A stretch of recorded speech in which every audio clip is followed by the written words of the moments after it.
Bonjour à tous et bienvenue dans votre magazine L'invité Union Sacrée. Modeste Bahati Lukwebo, le premier croyant de la vision de Félix-Antoine Tshisekedi. On en parle dans ces numéros et nous recevons pour vous Lambé Lambert. Il est professeur des universités au cadre de l'AFDCA et rapporteur national de la cellule des communicateurs AFDCA. Lambé, bienvenue. Merci Nathalie, bonjour et surtout merci de l'invitation et salutations à tous les téléspectateurs de Télé 50. Merci beaucoup. L'AFDCA, deuxième force politique en République démocratique du Congo avec 114 députés nationaux et provinciaux. Qu'est-ce que ça vous a fait? Quelle note avez-vous enregistrée après les dernières élections? D'abord un remerciement à nos électeurs, le remerciement aux électeurs de l'AFDCA, tous ceux-là qui ont porté leur choix à nos candidats. On remercie le peuple congolais dans son ensemble parce que les députés AFDC viennent pratiquement de 26 provinces de la République démocratique du Congo. C'est pour nous, même si on le regrette un peu parce qu'en 2018, c'était autre chose. On avait plus de 40 députés. Aujourd'hui, nous acceptons, c'est que la population nous a réservé au travers les urnes, mais du moins, cela consolide davantage notre position d'une force incontournable de notre pays. Nous venons tout juste, vous avez dit, après l'UDPS. Nous avons aujourd'hui plus de 115 députés nationaux et provinciaux y compris. Cela veut dire que nous avons sérieusement notre autorité morale, le professeur Modeste Bahati Lukwebo et l'ensemble, parce que nous avons toute une commission électorale indépendante du parti. Nous avons travaillé, et bien voilà, nous acceptons le résultat aujourd'hui parce que l'objectif, c'est d'accompagner le chef de l'État pour son deuxième quinquennat. Vous avez bien accompagné d'ailleurs le chef de l'État avec ses succès à la tête du pays lors de la dernière présidentielle. Aujourd'hui, par rapport à la thématique que nous abordons, Union sacrée, Modeste Bahati Lukwebo, le premier croyant de la vision de Félix-Antoine Tshisekedi. Pourquoi cette réclamation ?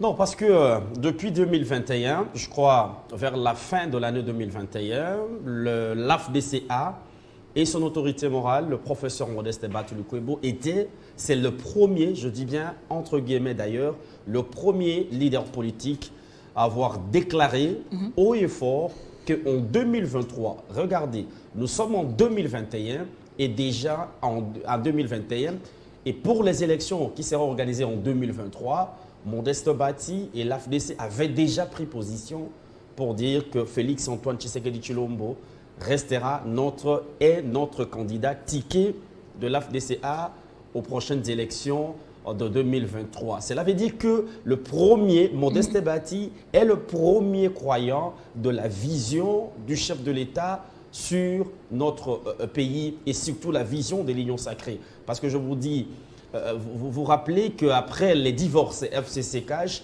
il a fallu au chef de l'État un nouvel élan de gestion de notre pays. Et c'est en ce moment-là que l'Union sacrée est née. Beaucoup de politiciens, pour ne pas exagérer, dire presque tous les politiciens à l'époque tergiversaient, alors que Modeste Bahati était le premier à sortir au devant de la scène pour dire « je crois » à la vision du chef de l'État, nous croyons à cette vision et même en dernière minute, vous avez vu en 2023, à quelques mois, je peux dire même à quelques semaines des élections, beaucoup de leaders politiques tergiversaient encore sur leur choix alors que depuis plusieurs années, nous, on avait évoqué, on l'a dit haut et fort, que le chef de l'État, Félix-Antoine Tshisekedi Tshilombo, restera le candidat de l'AFDCA et Modeste Bahati était le tout premier leader politique. Voilà pourquoi nous disons il est le premier croyant de la vision du chef de l'État. Et cette vision et cette croyance, nous la continuons jusqu'à accompagner le chef de l'État dans son action pour son deuxième quinquennat. Ce n'était pas une croyance un peu aveugle, puisque l'AFDCA aujourd'hui s'est plaint de la manière dont les choses s'organisent ou se passent au sein de l'Union sacrée de la nation. Est-ce que l'AFDCA est aujourd'hui la mal-aimée de l'Union sacrée? Au contraire, l'AFDCA c'est le regroupement le plus sérieux, c'est le regroupement et son leader le plus aimé, parce que nous sommes le seul, pour ne pas dire avec nos partenaires de l'UDPS, les deux là sont le seul à rester dans la logique de la vision du chef de l'État. Nous, vous dites, est-ce que ce n'était pas une croyance peut-être Aveugle? Aveugle? Non, pas du tout, pas du tout. La croyance... Mais aujourd'hui, il y a des frustrations quand même au sein de l'FDC par rapport à la manière dont on gère au sein de l'Union Sacrée. Nous avons cru parce que nous sommes convaincus de la vision et de la personne. Et nous sommes certains qu'avec Félix-Antoine Tshisekedi Tshilombo, ces pays est en train de prendre une autre dimension, non seulement sur le développement, mais aussi sur le plan de son émergence. Vous n'avez qu'à regarder tout le rapport des agences du système des Nations Unies, tous les autres grands médias du monde pour voir que la RDC n'est plus ce qu'elle était il y a de cela 20 ans. Et c'est cette vision de changement, cette vision du bien-être que Modeste Bati, au départ, avait cru et continue à croire dans Félix-Antoine Tshisekedi Tshilombo. Dans l'Union Sacrée, bien sûr, vous avez dit tout à l'heure, il y a certains membres, il faut préciser, il faut circoncire le cadre. Il y a certains membres qui sont de rebelles et vous avez tout de suite Mais compris. Comment vous vivez cette rébellion? Nous, le problème, c'est que nous restons dans une logique, celle de la vision et de la personne. Et parce que dès lors que nous croyons à cette vision, tous ceux qui viennent, je vous ai parlé de Vital Kamerhe, un rebelle de l'Union Sacrée, l'un des rebelles de l'Union Sacrée, à peine les élections terminées, Vital Kamerhe crée une structure illégale appelée PCR. Une autre rébellion de Kamerhe et de son parti UNC, c'est qu'au niveau de l'Union Sacrée, il y a eu un cadre de concertation pour dire, après les élections, dans chaque province, le 26 provinces de notre pays, le parti ou regroupement qui est majoritaire à l'Assemblée provinciale, c'est ce parti qui présente les tickets au gouvernorat, des gouverneurs de province. Tout à fait. Le deuxième présente le président de l'Assemblée provinciale. Le troisième présente le vice-gouverneur. Le quatrième présente le premier président, les premiers vice-présidents de l'Assemblée, ainsi de suite. Nous avons fait tout, presque dans toutes les provinces, et c'est le cas aujourd'hui. Là où l'AFDC n'est pas majoritaire, nous nous alignons à la volonté de l'Union Sacrée. Et je crois bien qu'il est tout à fait logique que lorsque nous sommes dans une structure aussi organisée et là où nous avons tous la même autorité morale qui est le chef de l'État, il y a lieu d'être discipliné et d'être organisé. Malheureusement, pour nous, il y a certains membres qui sont jusque-là indisciplinés. Je vous Mais ai Vital cité, Kamerhe n'est pas le seul à créer un cadre après les élections. Vital Kamerhe. Au Sud Kivu, Il n'est pas le seul. Au Sud Kivu, pour vous donner un exemple, au Sud Kivu, l'AFDC est premier avec 12 députés à l'Assemblée provinciale. Comment vous pouvez vous imaginer présenter un candidat gouverneur dans une province où vous avez 4 députés, par exemple, où vous venez en deuxième ou en troisième position? Vital Kamerhe nous sort sa comédie de PCR, disant il ramasse 2-3 jeunes, 3 députés. Il dit, ben voilà, vous avez le PCR, parlé de quelques membres, mais vous vous attardez seulement sur Vital Kamerhe, alors qu'il n'est pas le seul. Je vais y revenir. Je vous donne le fait. Lorsque je parle de rébellion, je vous donne le fait. Je vous ai parlé de la création du PCR, alors que l'Union Sacrée, la vision du chef de l'État existe. Déjà sur ce point, Vital Kamerhe n'est pas le seul à créer un cadre après les élections. Je vais revenir. Le premier aspect. Le deuxième, en termes de partage de gestion de province, l'Union Sacrée a tablé sur les nombres ou la majorité plurielle au sein des assemblées provinciales. Au Sud Kivu, on sait que c'est l'AFDC.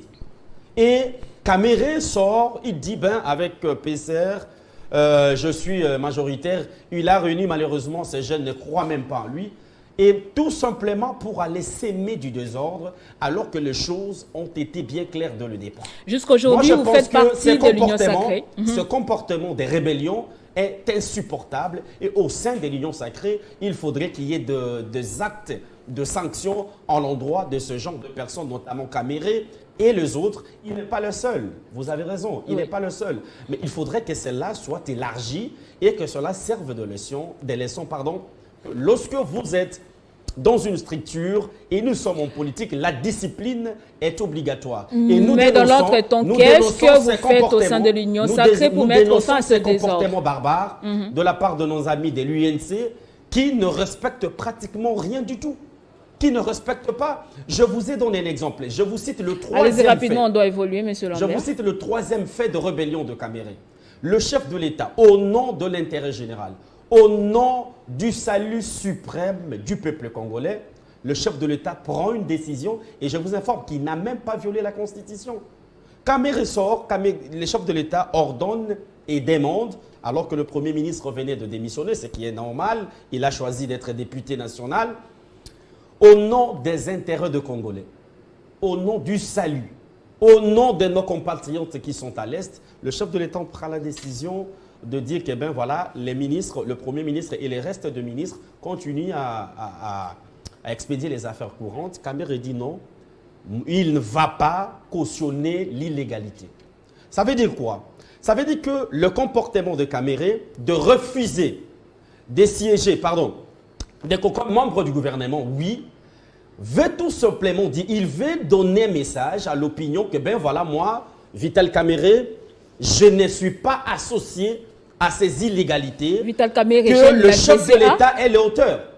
Voyez, il est le seul ministre. Merci beaucoup, il est le seul ministre qui a refusé. Malheureusement, vous vous êtes attardé seulement sur la personne de Vital Caméré. On aurait souhaité que vous nous parliez aussi d'autres cadres qui ont trébuché. Il voudrait tout simplement passer un message à l'opinion pour dire que Tshisekedi a violé la Constitution, Tshisekedi est hors la loi, Tshisekedi ne respecte pas les lois de la République, alors que le chef de l'État était bien clair. Monsieur voilà Lambert. Encore une fois une rébellion dont le maître, donc le chef du cartel s'appelle Vital Caméré. Il vous fait peur, Vital Caméré? Il ne fait pas peur parce qu'il vient en troisième ou en quatrième position. L'AFDC est confortablement avec ses plus de 115 élus. Mais pourquoi vous attardez seulement sur sa personne? Nous nous attardons parce que nous ne voulons plus que les gens, des opportunistes, viennent encore torpiller la vision du chef de l'État. Il n'est pas le seul. L'AFDCA va s'opposer à tout cela comme Vital Caméré, qui déjà commence à torpiller la vision du chef de l'État, celle de l'Union sacrée. Nous sommes le premier croyant.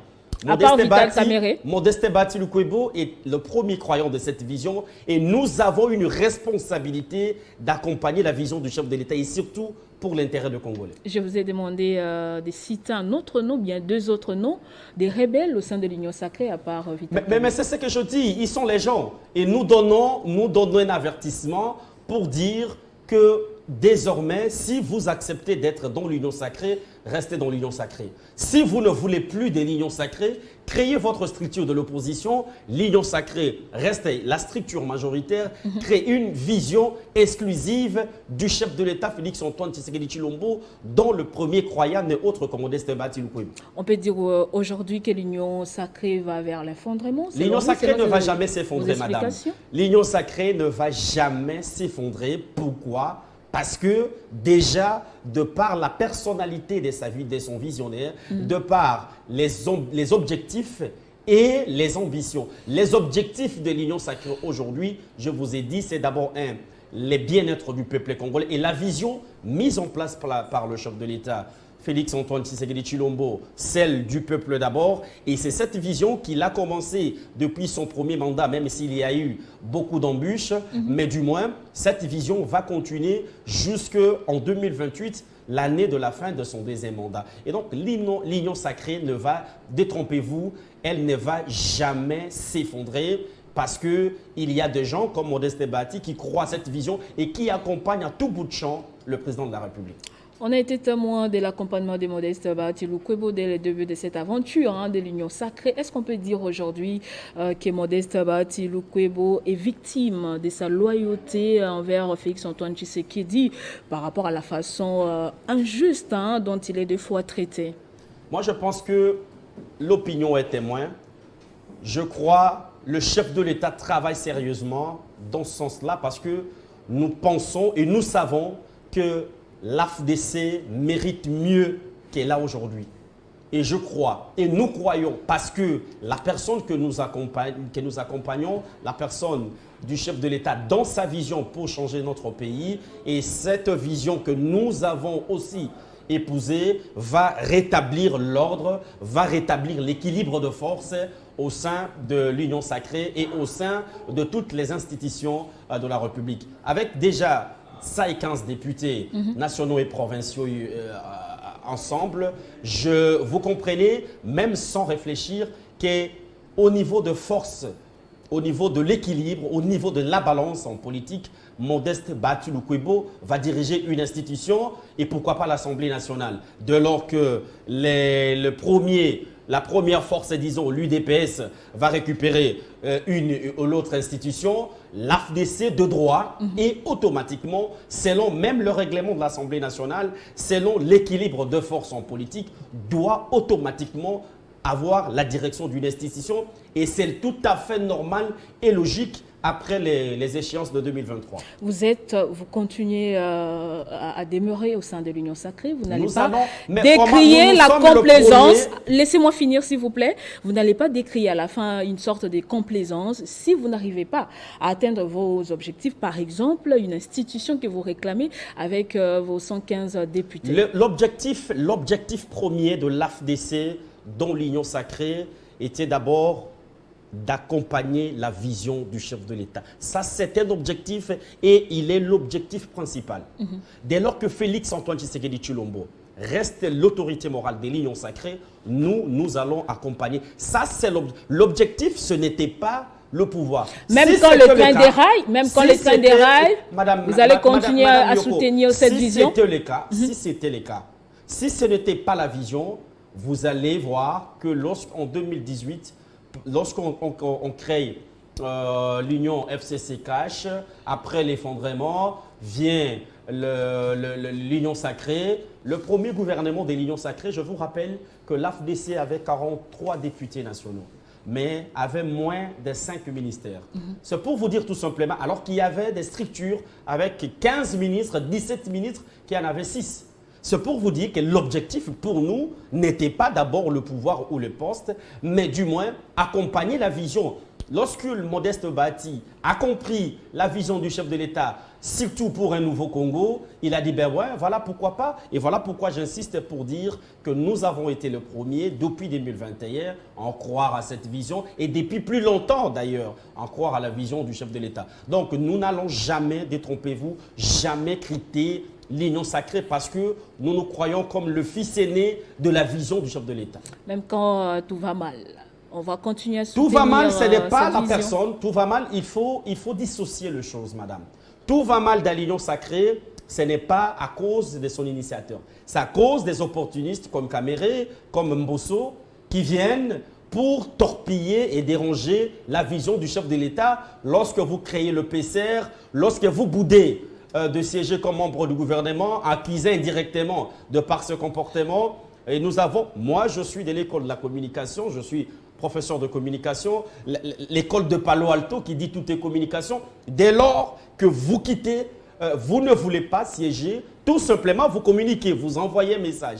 Et tous ces gens-là, nous ne voulons pas. L'Union sacrée, si elle a de problèmes aujourd'hui, c'est à cause de ce personne. Mais l'Union sacrée n'aura jamais de problème parce que déjà, nous savons que la personne du chef de l'État qui tient le commande, qui est l'autorité morale de cette union sacrée, nous allons continuer à croire à cette vision et l'objectif in fine, c'est le bien-être du Congo. Il y a la sécurité à l'aide, il y a le problème. On va y arriver, Monsieur Lambert. Voilà.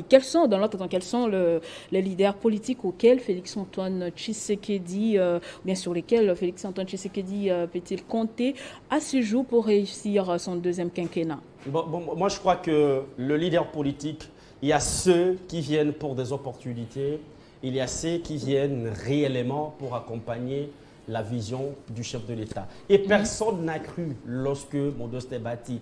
Et les gens attendaient le bon moment et attendaient de voir encore clair pour dire, ben voilà, Félix-Antoine Tshisekedi Tshilombo est notre candidat. Et je crois, sincèrement, sans parti pris, Modeste Baty Lukwebo reste et restera le meilleur allié de Félix-Antoine Tshisekedi Tshilombo. Pourquoi les faits sont là? Les faits sont là parce que dès le départ, il a cru à la vision alors que tout le monde est tergiversé. Une dernière question. On a compris le message sur Modeste pendant qu'il Baty était Lukwebo. président du Sénat, Oui. il a accompagné le chef de l'État. Plusieurs lois ont été votées en faveur de la population et permettre au chef de l'État de mettre en œuvre sa vision pour notre pays. Et donc, En quelques mots, il y a un leader politique aujourd'hui que le président de la République et qui a fait d'ailleurs ce preuve, qui va accompagner le chef de l'État pour ce deuxième mandat, ce n'est bien autre que Modeste Baty Lukwebo. et au regard des enjeux de l'heure, on va chuter là. En quelques mots, quel est le profil pour le prochain Premier ministre? Le profil, je crois qu'il doit être rassembleur. D'ailleurs, quelqu'un qui maîtrise les finances publiques. Nous avons un sérieux problème ici, c'est que les finances publiques sont en quelque sorte mal contrôlées. Un visionnaire, un rassembleur et surtout un bosseur. Vous savez, Félix-Antoine Tshisekedi Tshilombo a des ambitions pour ce pays et il les a prouvées. Il entre de prouver à la face du monde qu'un nouveau Congo est possible. Et le profil du prochain Premier ministre devrait être cette personne capable de se surpasser, capable d'aller au-delà, capable de faire mieux, un visionnaire, un jeune, un technocrate qui va mettre en œuvre la vision du chef de l'État, Félix-Antoine Tshisekedi Tshilombo. Lambé Lambert, je rappelle que vous êtes professeur des universités au cadre de l'AFDCA et rapporteur national de la cellule des communicateurs de l'AFDCA. Merci d'avoir répondu à notre invitation. C'est à moi de vous remercier Télé 50. Je crois que ça ne sera pas la première et la dernière invitation. Les portes de Télé 50 vous restent ouvertes. Merci. Merci beaucoup. Merci également à vous de nous avoir suivis de partout. Le prochain rendez-vous, c'est très bientôt avec le même plaisir.